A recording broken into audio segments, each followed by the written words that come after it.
The invasion happened so fast that humanity barely had time to react. Massive alien warships appeared in Earth's orbit, blocking out the sun over entire cities. At first, governments assumed it was a diplomatic encounter, an opportunity to make contact with intelligent life. But within minutes, the reality became clear. Without warning, the ships fired energy beams that reduced entire military bases to ashes. Fighter jets and missiles launched in response were effortlessly swatted down by invisible force fields. Satellites were destroyed, cutting off global communication. Chaos spread like wildfire. The first major cities to fall were New York, Beijing, and London. Civilians fled in terror as enormous biomechanical creatures descended from the sky, hunting humans with terrifying precision. Some fought back with whatever weapons they could find, but nothing penetrated the enemy's armor. In rural areas, people tried to hide, but drones scoured the land, rounding up survivors like cattle. Within weeks, entire nations had collapsed. The invaders, later known as the Xelari, had no interest in negotiation. They weren't here for resources or diplomacy, they were here for conquest. Pockets of human resistance tried to hold out, but every coordinated defense was crushed. The last global transmission came from a military bunker deep beneath Washington, D.C. The message was simple: survive. After that, silence. Governments ceased to exist. Cities became graveyards. The world as humanity knew it was gone. Those who survived were left to navigate a broken planet ruled by an unstoppable enemy. But the Terrans, though defeated, were not broken. The war wasn't over yet. In the aftermath of the invasion, the few survivors who had escaped capture or death were forced underground. The world above belonged to the Xelari. Now cities lay in ruins, the skies patrolled by alien drones, and any sign of human activity was swiftly hunted down. But even in the face of annihilation, humanity refused to surrender. Across the planet, scattered survivors formed small resistance cells, hiding in abandoned tunnels, deep caves, and the wreckage of what was once civilization. At first, it was just about survival. Food was scarce, and clean water was even harder to find. The Xelari had released biomechanical creatures to track down any remaining humans, creatures that could sniff out body heat and electrical signals. This forced the resistance to adapt quickly, learning to shield themselves with scavenged materials, masking their presence with thermal dampeners, and moving only at night. But mere survival wasn't enough. If they wanted to reclaim their world, they had to fight back. Former soldiers, engineers, and scientists worked together, salvaging whatever technology they could from destroyed cities and downed alien craft. Communication was limited, but a network slowly began to form. Messages were passed through coded radio signals, old underground subway tunnels became safe zones, and resistance leaders emerged from the chaos. One of the first major breakthroughs came when a young hacker named Myra Patel managed to tap into an alien frequency, intercepting the Xelari's encrypted transmissions. It was the first real glimpse into how their enemies operated, and it offered the first real hope of resistance. Humanity was no longer just running. They were planning. The war for Earth had only just begun. With the underground resistance growing, the need for an advantage became clear. The Xelari were too advanced, their weapons too powerful, and their surveillance nearly impossible to evade. Every time humans gathered in large numbers, the enemy would strike, as if they always knew where to look. That's when Myra Patel, the hacker who had first intercepted their signals, made a discovery that changed everything.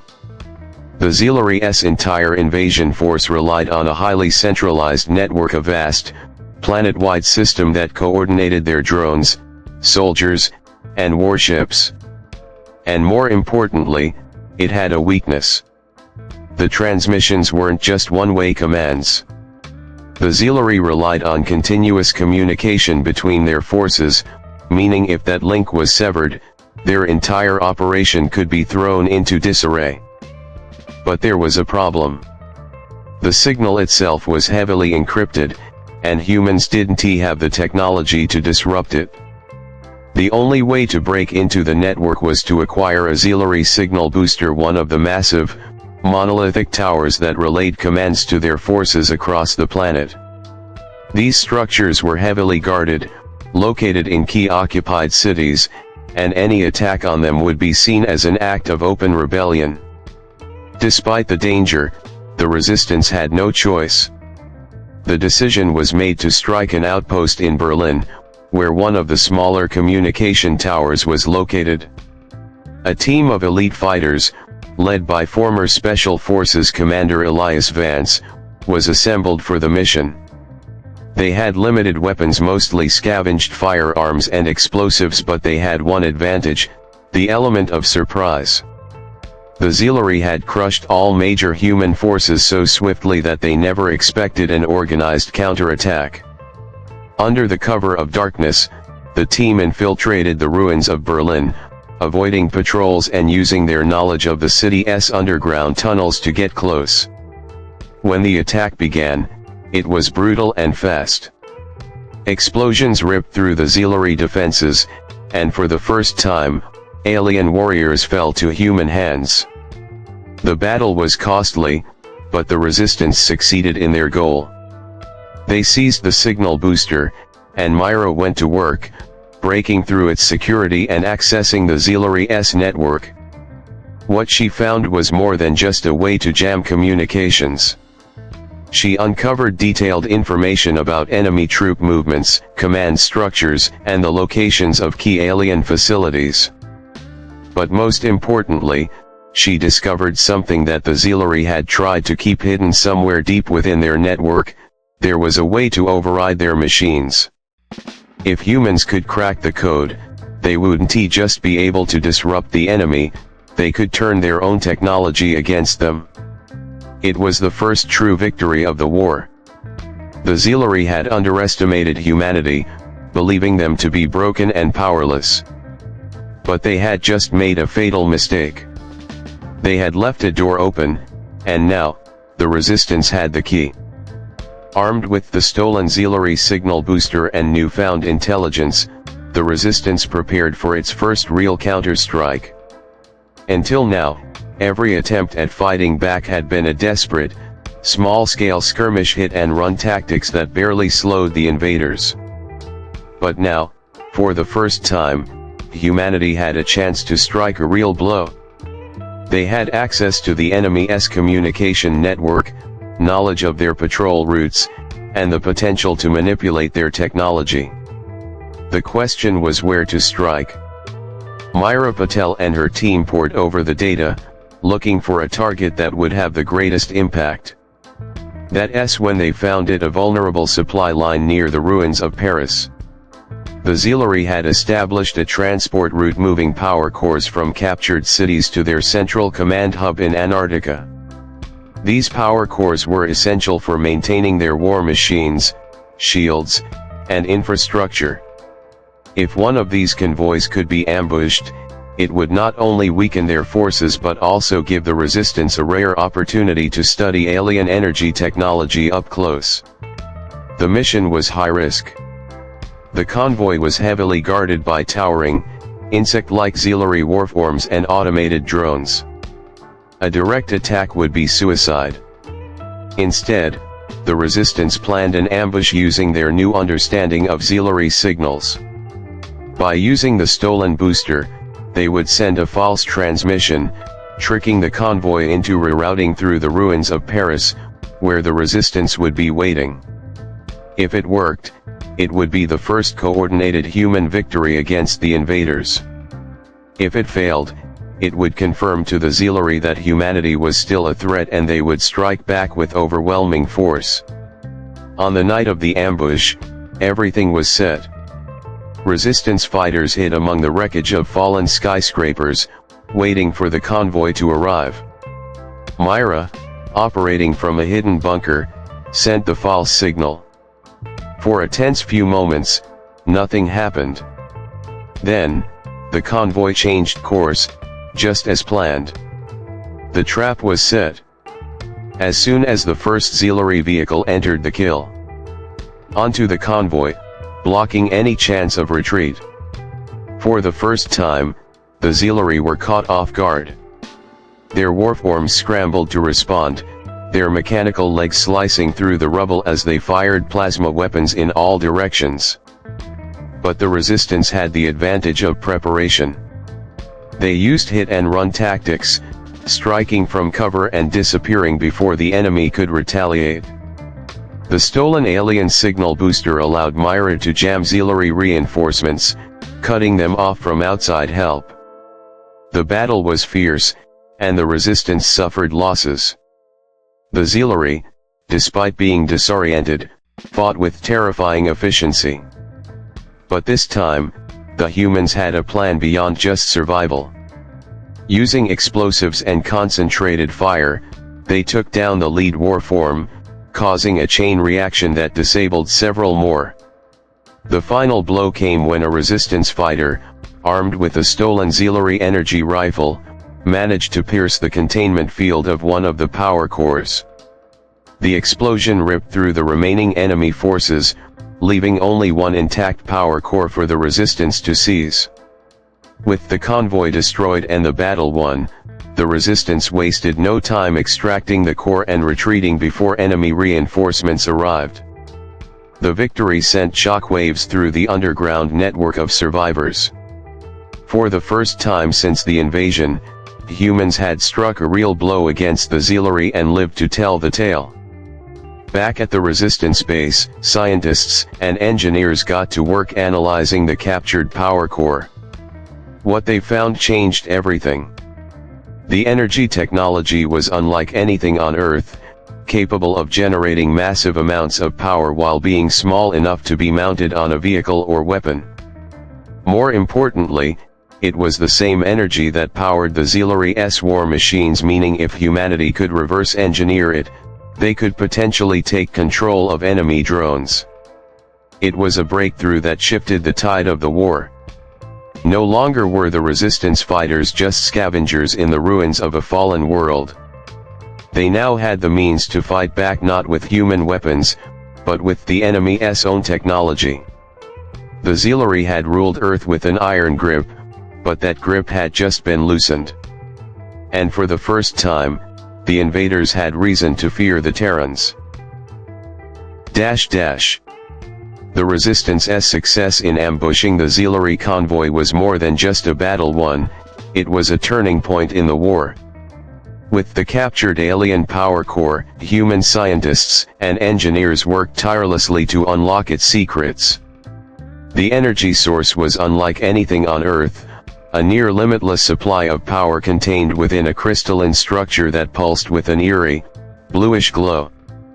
But more importantly, it was the same energy that powered the Xelari war machines.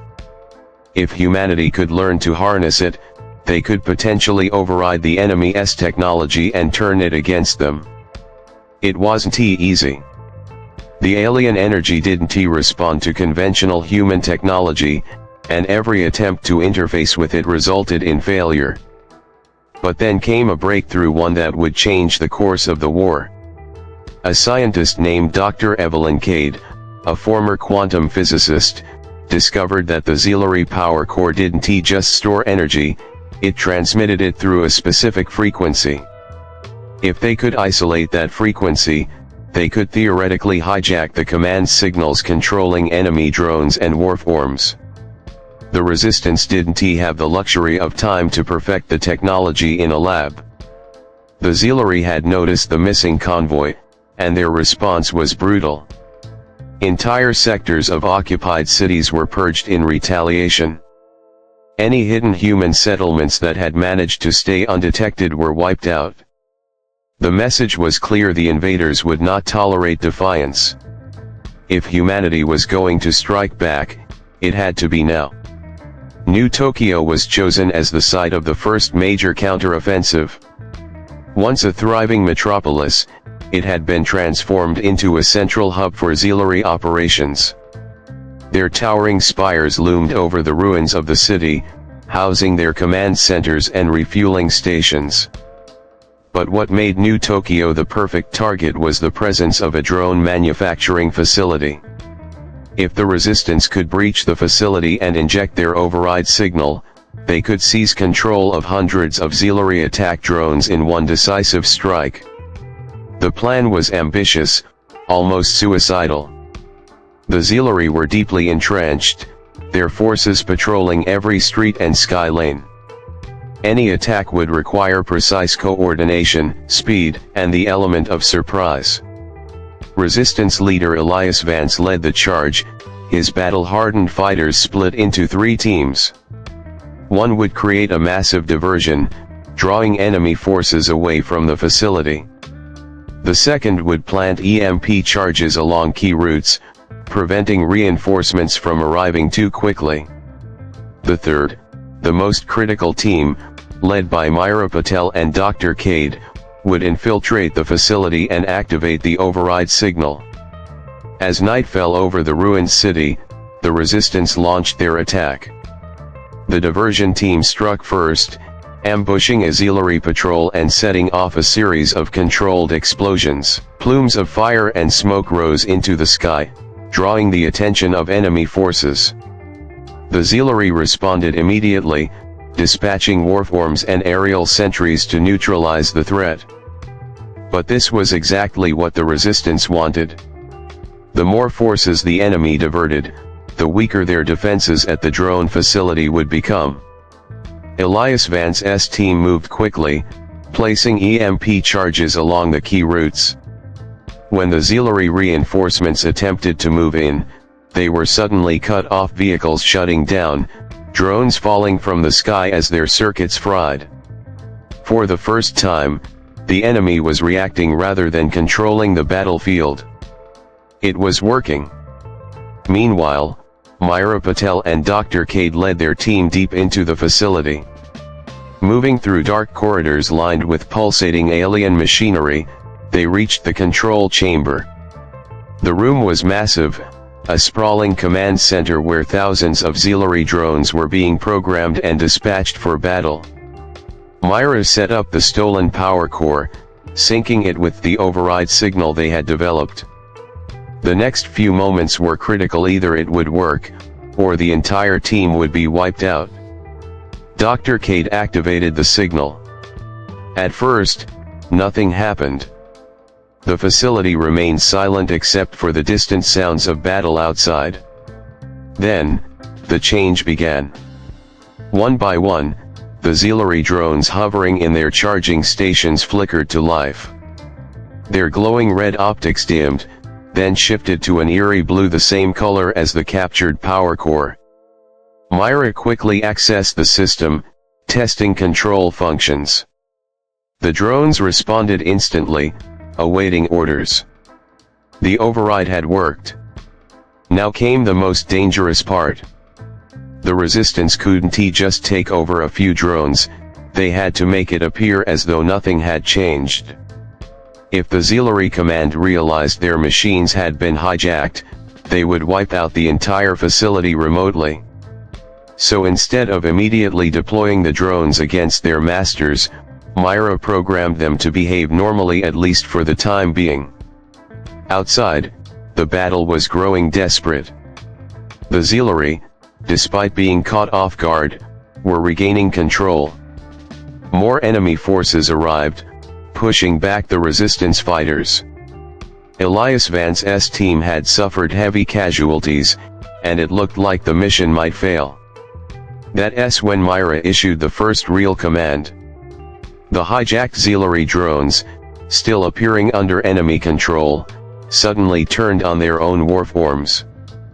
Plasma blasts tore through the towering alien warriors, sending them crashing to the ground. Xelari commanders tried to reassert control, but it was too late. Their own machines had betrayed them. Panic spread among the enemy ranks as their once loyal drones began attacking everything in sight. What followed was the first true human victory of the war. The resistance, seeing the chaos, pushed forward. They secured the facility, using the captured drones to hunt down any remaining Xelari forces. Within hours, New Tokyo, which had once been a symbol of alien dominance, was under human control. It was the largest and most significant battle since the war had begun. But the real impact was even greater than the battle itself. By hijacking the Xelari drones, the resistance had proven that the enemy wasn't invincible. They had weaknesses, flaws that could be exploited. More importantly, humanity now had a powerful weapon, an army of repurposed alien war machines. News of the victory spread across the resistance network like wildfire. Survivors who had been living in hiding, too afraid to fight back, now had hope. For the first time, the Xelari had suffered a defeat, and they knew it. The war was far from over, but the balance of power had shifted. The Xelari responded with fury. Their retaliation was swift and merciless, targeting any human settlements suspected of aiding the resistance. But they were no longer facing a scattered, helpless species. The Terrans had proven they could fight back. And with each battle, they were growing stronger. The war for Earth had truly begun. The victory in New Tokyo sent shockwaves across the war-torn Earth. For the first time since the invasion, humanity had seized a major city from the Xelari. More importantly, they had gained control of the enemy's own war machines. The stolen drones provided a much-needed tactical advantage, but the resistance knew they couldn't afford to celebrate. The Xelari would strike back with overwhelming force. The question wasn't if but when. Elias Vance, Myra Patel, and Dr. Evelyn Cade gathered in the underground command center beneath the ruins of the city. They had successfully hijacked Xelari drones, but they didn't have the resources to maintain them for long. Without access to Xelari infrastructure, the drones would eventually shut down. Their alien energy cores had a limited lifespan when not connected to the enemy's main power grid. If they wanted to keep their new army operational, they needed a permanent energy source. That's when Myra made a chilling discovery. While combing through the data stolen from the drone facility, she found a classified Xelari archive, a hidden project buried deep within the enemy's network. The files referenced a location in Antarctica, a massive underground structure the Xelari had built since the invasion. The data suggested that this was more than just another base. It was the Nexus, the central command hub controlling every Xelari operation on Earth. Every drone, every warform, and every surveillance system was linked to it. If the resistance could infiltrate the Nexus, they wouldn't just extend control over the drones, they could take over the entire Xelari network. The invaders' greatest strength, their advanced coordination, could be turned against them. The war would no longer be one of survival, humanity could go on the offensive. But there was a problem. The Nexus was heavily defended, surrounded by an impenetrable energy barrier and an army of Xelari forces. No human technology could breach it, and the resistance lacked the firepower for a direct assault. The only way inside was through stealth, by posing as Xelari-controlled units and slipping past their defenses. It was a suicide mission, but if it worked, it could cripple the enemy's entire operation. The plan was set in motion. Myra and Dr. Cade worked tirelessly to modify the hijacked Xelari drones, reprogramming them to act as infiltration units. The goal was to create a fake convoy resistance fighters hidden inside Xelari war machines, transmitting an enemy signal to fool security scans. It was an insane gamble. If the Xelari detected even the slightest anomaly, the entire team would be wiped out before they got anywhere near the Nexus. Elias Vance handpicked the infiltration squad. These were the best fighters the Resistance had, battle-hardened survivors willing to risk everything for humanity's last hope. Myra would oversee the hacking systems, while Elias led the ground team. The convoy was assembled from scavenged Xelari machines, each modified with hidden compartments to conceal human soldiers. Then came the moment of truth. As the fake convoy approached the Nexus, tension gripped the team. Towering alien structures loomed in the distance, pulsing with unnatural energy. Xelari warforms patrolled in perfect synchronization, their glowing eyes scanning for threats. The entire facility was a fortress, an impenetrable maze of alien machinery. Myra sat in the command seat of the lead drone, her hands shaking as she transmitted the false clearance codes. The Xelari security scanners hummed to life, bathing the convoy in eerie red light. A long silence followed. Then, the lights turned green. They were in. The convoy rolled through the massive entrance gates, slipping past Xelari guards who didn't suspect a thing. Inside, the Nexus was even more terrifying than they had imagined. It was a vast underground complex, stretching deep into the Earth's crust. Strange, biomechanical structures lined the walls, pulsating with alien energy. In the center of it all stood a colossal, pulsating monolith, the true heart of the Xelari network. If they could reach it, they could implant a virus into the system and override Xelari control. But something was wrong. As the team advanced deeper, Myra's systems picked up an anomaly. The Nexus was not just a command center, it was something more. Buried in the data, she uncovered disturbing information. The Xelari weren't just using the Nexus to control their forces. They were using it to terraform Earth. The massive monolith at the center of the facility was altering the planet's atmosphere, slowly reshaping it to resemble the Xelari homeworld.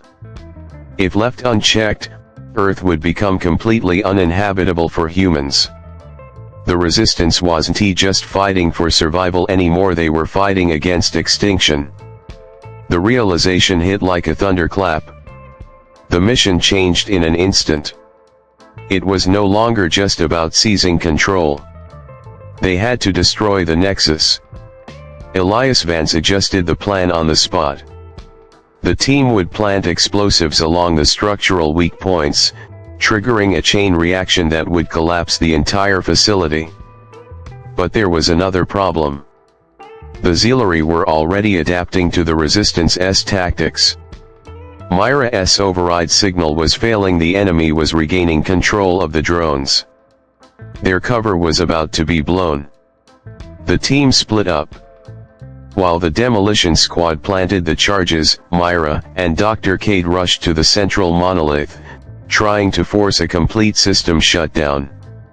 As they hacked into the network, a horrifying discovery emerged. The Nexus wasn't just a machine.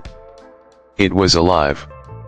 Deep inside the system, something ancient and intelligent was watching them. A presence. A mind. The Xelari weren't just an invading force, they were part of a greater intelligence, a hive mind stretching across galaxies. And now, that intelligence was aware of them. A cold, synthetic voice echoed through the facility. "You should not have come here." The monolith pulsed with violent energy as the entire Nexus went into lockdown. Alarms blared. Xelari warforms descended from the walls, their movements sharper, more precise. The facility had awoken. Elias shouted over the comms. "Blow the charges. Now." Explosions erupted across the Nexus, sending shockwaves through the facility. The ground trembled as alien structures collapsed, massive energy conduits snapping apart. The Resistance had seconds to escape. Myra and Dr. Cade barely made it out of the control room before the entire structure began to implode. As the team fought their way back to the surface, the Xelari forces swarmed them. Resistance fighters fell, one by one, as the invaders unleashed their full wrath. But then, something unexpected happened. The destruction of the Nexus sent a shockwave through the Xelari network. Across the planet, enemy drones malfunctioned. Warforms collapsed mid-stride. Entire Xelari outposts went dark. The hive mind's grip on Earth had been severed. The survivors barely escaped as the Nexus collapsed behind them, its pulsing energy core imploding in on itself. A blinding explosion lit up the Antarctic sky, visible from orbit. The battle was over. For the first time, the Xelari had suffered a true defeat. The war wasn't over, but Earth had just won its greatest victory. The Terrans had fought back and they weren't done yet. The destruction of the Nexus sent shockwaves across the world both figuratively and literally. As the massive alien structure collapsed in Antarctica, an energy surge rippled through the Xelari network.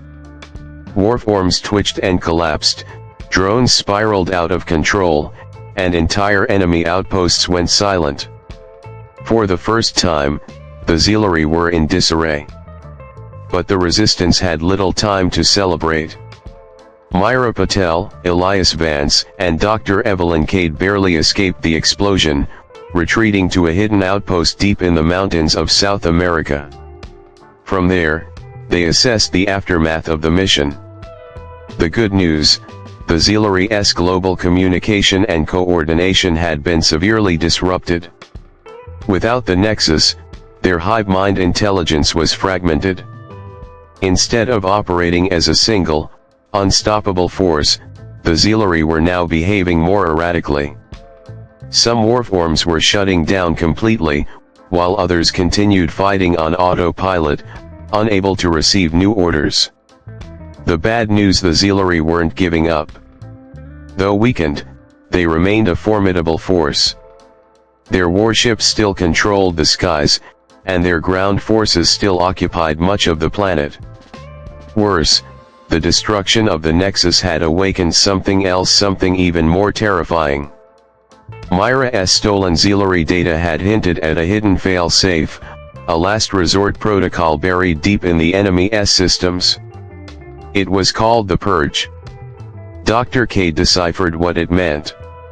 If the Xelari ever lost control of a world, they wouldn't simply retreat. They would erase the planet. Every living thing, every trace of resistance, would be wiped out in a single cataclysmic event. The Purge was a planetary reset, an extinction-level contingency.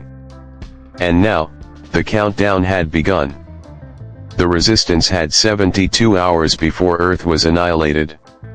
The Xelari's primary fleet, still stationed in orbit, was preparing for the final strike. Massive energy readings indicated the construction of a doomsday weapon, a planetary destabilizer designed to trigger worldwide earthquakes, tsunamis, and volcanic eruptions. If activated, it wouldn't just kill the Resistance. It would destroy the planet itself. Elias Vance slammed his fist against the metal table. We just won our biggest battle, and now they're going to wipe us out anyway. Myra stayed calm, scanning the intercepted transmissions. Not if we stop them first. A desperate new mission took shape. The Resistance would have to take the fight off-world. The only way to stop the Purge was to infiltrate the Xelari mothership in orbit and disable the weapon before it could be fired. But there was one problem: humanity had no spacecraft. Or so they thought. Dr. Cade had one last revelation. Hidden in the stolen data was a set of blueprint schematics for something the Xelari had built years ago and abandoned. A human Xelari hybrid ship, constructed for early experiments before the full-scale invasion. The ship had been buried beneath the ruins of an old military research facility in Nevada, left forgotten when the Xelari no longer needed human collaboration. If the Resistance could find it and get it operational, they'd have a way to reach the mothership. Time was running out. A small strike team, led by Elias and Myra, raced to Nevada while the rest of the resistance prepared for a final, all-or-nothing battle on the ground. If the purge couldn't be stopped in orbit, then Earth's defenders would have to hold off the Xelari long enough to evacuate as many survivors as possible. When the team reached the ruins of the research facility, they found it heavily guarded. The Xelari hadn't abandoned it completely, they had left automated defenses in place. The team had to fight their way through robotic sentries and alien turrets, using stolen Xelari technology to disrupt their defenses. Deep underground, they found it. The Excalibur, a sleek, alien-human hybrid spacecraft, its frame built with both Xelari materials and reverse-engineered human tech. Though dusty and dormant, it was intact. With a power core from the stolen drone facility, they managed to bring it back online. It was unlike anything humanity had ever piloted before. The controls were designed for both organic and synthetic intelligence. It wasn't just a ship, it was a weapon. And it was their only chance. With minutes to spare, the team boarded the Excalibur and launched toward orbit.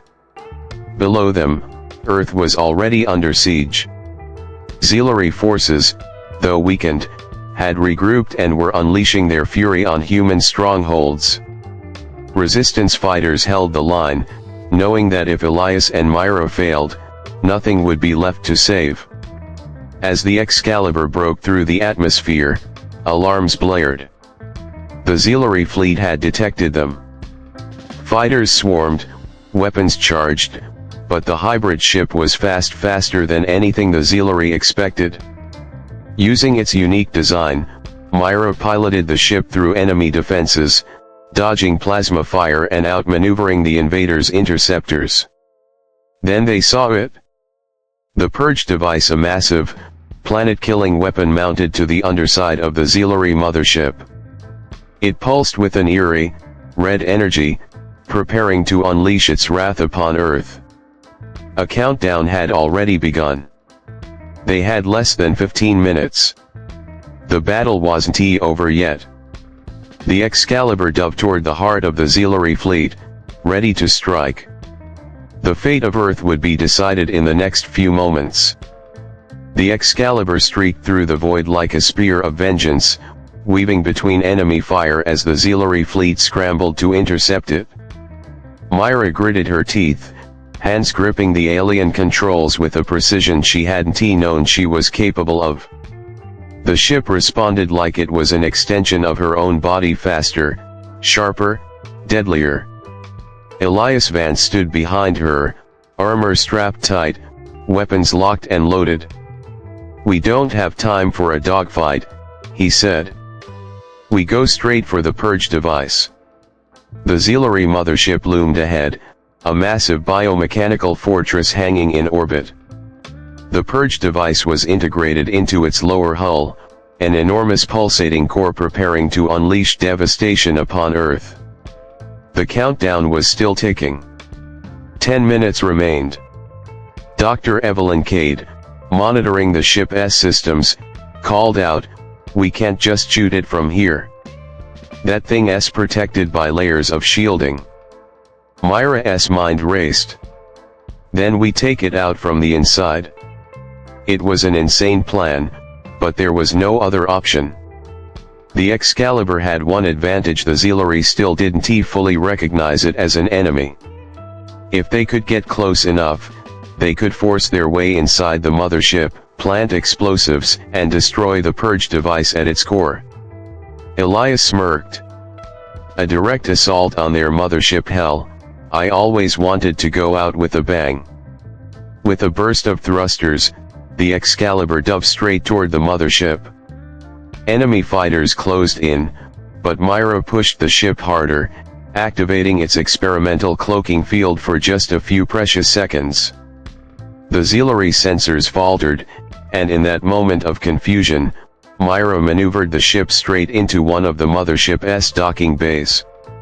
The Excalibur skidded to a stop inside the alien hangar, steam and fire hissing from its hull. The team leaped out, weapons drawn. The Xelari were already converging, their biomechanical forms shifting as they adapted to the sudden intrusion. Elias led the charge, his rifle barking plasma fire as resistance fighters stormed forward. The air was thick with alien screeches and the sound of energy blasts ripping through metal and flesh. The team pushed through the corridors, guided by Myra's hacked map of the ship's systems. 7 minutes left. Dr. Cade accessed a terminal, rerouting power surges to slow down the ship's defenses. "I've disabled some of their internal security, but it won't last long." Myra and Elias sprinted ahead, leading a small squad toward the core of the purge device. The deeper they went, the stranger the ship became. Walls pulsed like living tissue, strange whispering sounds echoed through the halls, and the very air felt electric with something ancient and malevolent. Then they reached it. The purge device's core. A massive, pulsating sphere of raw energy, suspended within an intricate lattice of Xelari technology. It was alive. The core wasn't just a machine, it was part of the Xelari hive mind itself. And it knew they were there. 5 minutes left. A deep, guttural voice echoed through the chamber, not in sound, but in their minds. "You are too late." Elias gritted his teeth. "The hell we are."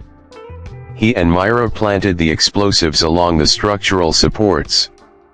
Dr. Cade worked furiously at a terminal, overriding the final safety measures. The Xelari forces were closing in. Elias covered the entrance, unloading his entire magazine into the oncoming swarm. 3 minutes left. Myra's hands shook as she set the detonation timer. "It's done. Let us move." Just as they turned to run, the walls around them moved. From the living metal, a shape emerged, a towering Xelari warlord, unlike anything they had ever seen. It wasn't just another soldier. It was a prima commander of the hive mind itself. Its elongated head shimmered with unnatural light, and its voice rang through their very bones. "You think you can defy us?" Elias barely had time to react before the creature struck. It moved with terrifying speed, its claws slashing through the air. He barely dodged in time, firing point blank into its armored chest, but the creature barely flinched. 2 minutes left. The Prime lunged again, knocking Elias to the ground. It raised its blade-like arm for the killing blow. And then Myra shot it point blank in the head. The hybrid rifle, powered by stolen Xelari energy, burned through the creature's skull. It screeched in agony, its form flickering as if struggling to hold itself together. Elias coughed, scrambling to his feet. "Nice timing." 1 minute left. Dr. Cade shouted. The Prime wasn't dead yet. It lunged again, this time at Myra. She braced herself, but before it could strike. Boom! A massive explosion rocked the ship. The first of the planted charges had gone off early. The shock wave sent the Prime reeling, giving them their chance to escape. 30 seconds left. They ran. The corridors behind them collapsed as fire and energy surged through the mothership. The Xelari screamed, their hive mind in chaos. The team barely made it back to the Excalibur, diving inside just as the final countdown hit 0. Myra slammed the controls, launching the ship out of the docking bay at full speed. Behind them, the purge device detonated, its core collapsing in on itself.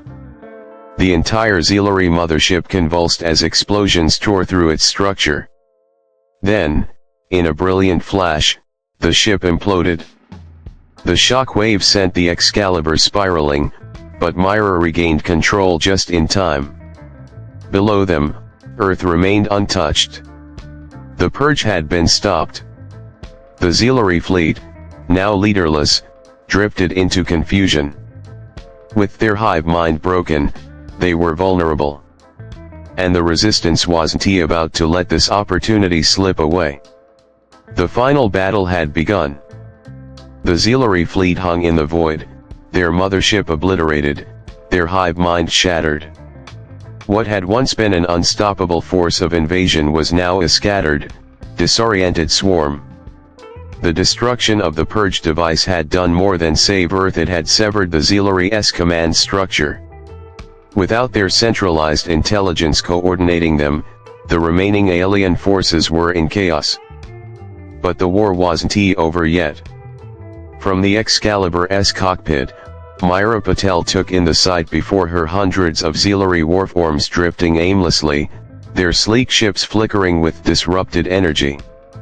Some still tried to fight, but without guidance, they moved erratically, their once perfect formations now broken.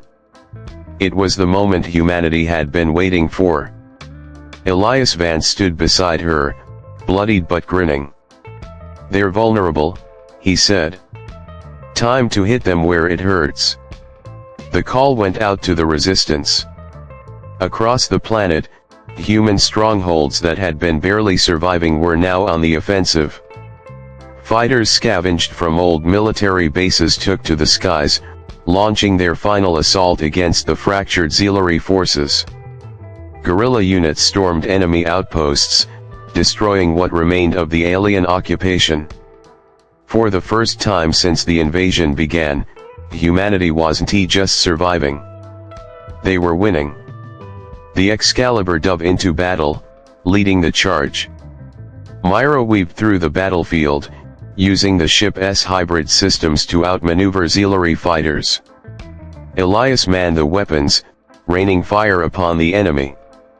Explosions lit up the sky as the resistance pushed forward, driving the invaders back. Then, something unexpected happened. Dr. Evelyn Cade, monitoring the Xelari frequencies, noticed something strange. The surviving Xelari weren't just scattering randomly, some were retreating. Not repositioning for another attack. Not regrouping. Leaving. "They're pulling back," she breathed.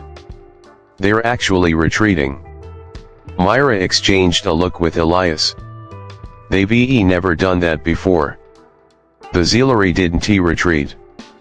They conquered, assimilated, exterminated. But now, without their command structure, without their leaders, something fundamental had changed. The warforms that had once been driven by an unbreakable will were suddenly afraid. The resistance didn't stop. Across the planet, they hunted down every last enemy stronghold, ensuring the Xelari had no chance to recover. Earth's defenses, once shattered, were now united in a final push. And then, after one last desperate skirmish over the Pacific, the war was over. The surviving Xelari ships, the ones that weren't destroyed, abandoned Earth's orbit and vanished into deep space. The great invaders, who had once seemed unstoppable, were now running for their lives. The world was in ruins, but it was still theirs. As the last enemy ship disappeared beyond the stars, a silence fell over the battlefield. For the first time in years, there was no war. No fighting. No fear. Myra, Elias, and Dr. Cade stepped out of the Excalibur, standing on the charred remains of an old Xelari base. Around them, survivors emerged from the rubble. Resistance fighters cheered.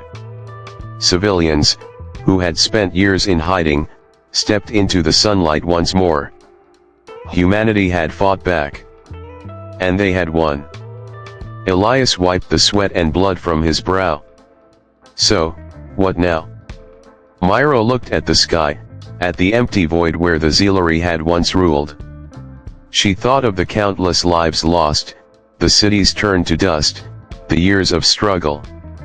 And then, she smiled. Now, we rebuild.